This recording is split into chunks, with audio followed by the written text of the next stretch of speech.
The Troubles ataupun lebih dikenali sebagai Konflik Island Utara. 30 tahun lamanya. Banyak nyawa melayang. Tapi akhirnya pada 1998 terlerai konflik ini dengan perjanjian Belfast ataupun perjanjian Good Friday.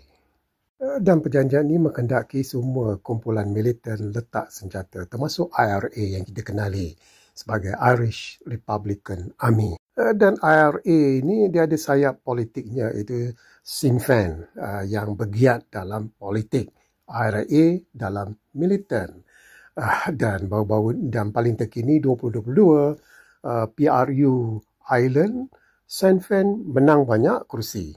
Dan kita dapat menyelami kenapa Ireland adalah penyokong tegar Palestin kerana yang dia lalui adalah lebih kurang sama. Dan arkitek perjanjian Good Friday ini Clinton dan juga Tony Blair, Perdana Menteri UK pada ketika itu.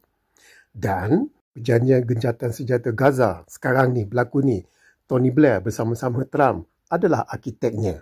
Tapi sering diungkap Hamas tidak boleh terlibat dalam masa depan Gaza, sedangkan Hamas adalah suara politik Brigade Al-Qassam. Al-Qassam adalah militernya. Jadi yang perlu letak senjata adalah Al-Qassam dan bukannya Hamas, kerana Hamas adalah Sinn Féin dan Al-Qassam adalah IRA. Kenapa Tony Blair dan Trump buat-buat tak tahu?